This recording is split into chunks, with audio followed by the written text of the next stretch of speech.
Okay, dude, you know how I'm petrified of that thing, right? Oh, this little guy?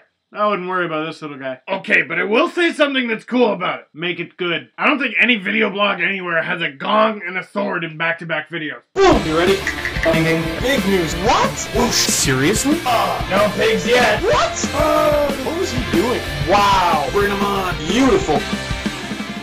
The Toronto former Ducks win 5-2 against the Anaheim former Leafs. Now, as some of you may have heard, the Leafs lost by a bit of a margin against the Rangers, 7-0 the night before, which makes the win against Anaheim a little more important than usual. And this is J.S. Giguère's first game against the Ducks since being traded by them last January. So the Leafs need to come out strong in this one. And Colton Orr tries to start some momentum by fighting George Parros, but it doesn't work out. Parros tags him, knocks him a little off balance, and that sent Orr right to the ice. But luckily, he broke his fall with his face, and no offense to George Parros, but that probably hurt a little more than any punch he could have thrown. And Colton Orr would not return. And with the Leafs looking to score first after allowing 4 first-period goals against the Rangers, fun fact, Dan Sexton, not a Leaf. Falling backwards, completely snipes it on Giguère, and it's 1-0 Ducks, leading all fans to groan. There we go again, rabble rabble. Can you blame him? No. But less than 4 minutes after that, Phil Kessel comes blazing through the neutral zone. Reminds me of the preseason / first few games of the regular season Phil Kessel. No one could catch him. Dishes it to MacArthur, back to Kessel. Kessel shoots, stop. MacArthur cleans up the mess, and it's a tie game. Ching!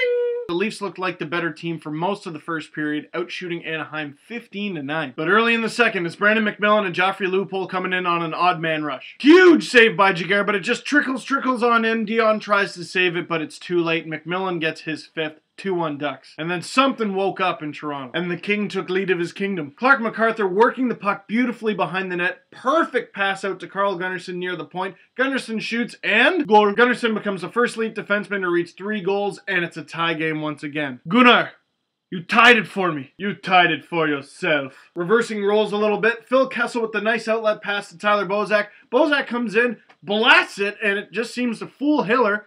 Leafs go up 3-2. And Bobby Ryan was someone that people have pointed out as having a really bad game. I mean, Bobby Ryan said Bobby Ryan had a bad game. The guy was a -4. But Jonas Hiller, all-star by the way, I just don't think he had the right stuff against his former teammate Giguère. Back to Bobby Ryan early in the third period, has the puck in front of the net, completely loses it. Grabowski steals it, backhand, goal. And all the Leafs fans in the summer that said Bobby Ryan and Mikhail Grabowski would make good line mates, you were right. And for the final goal of the game to make it 5-2, Clark MacArthur sets up Mikhail Grabowski. Couple cool things about this goal. Well, actually 3 things. 1, there were as many goals in this game as there was in the Rangers game. 2, that was Grabowski's 2nd goal of the game, and he became the first Leaf to reach 20 goals this season. No offense to Grabowski, but I would have never predicted that in October. And with an assist on that goal and his 3rd point of the game, Clark MacArthur becomes the first Leaf to hit 40 points. Again, never would have predicted that in October. And maybe it was made a little sweeter by the fact that the Leafs were bouncing back from a 7-0 loss, but this game was beautiful. The Leafs were rough. Dion Phaneuf leveling Bolesky. And with that hit, Phaneuf was a horse in this game, registering an assist as well and 5 seconds short of 29 minutes of ice time. Colby Armstrong brought in to drive the other team insane, leveling Lucas Sbisa. Even Tyler Bozak with a huge hit behind the net. This was one of Bozak's best games of the season. It might have been the best, because he also won 15 out of 18 faceoffs. If you don't have a calculator handy, that's 83%. And goaltending, I want to be the question of the game. Because I was doing the Leaf Space live chat during the game. A lot of good discussion, but I couldn't believe some of the things people were saying about Gustafsson. No, he does not look confident out there. No, he has not played a whole lot lately. And no, he did not have a good game against the Rangers. But people saying trade him, get rid of him, he'll never be an NHL goalie.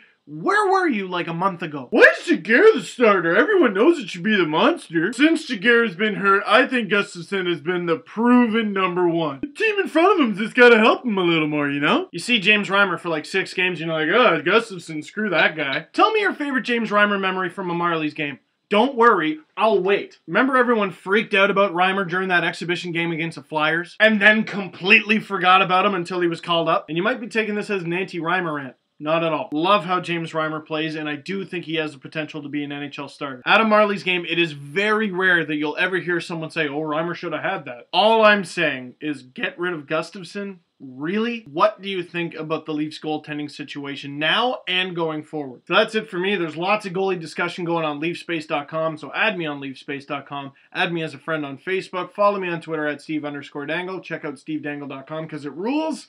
And I will see you next time as the Leafs take on the Carolina Hurricanes. Ching!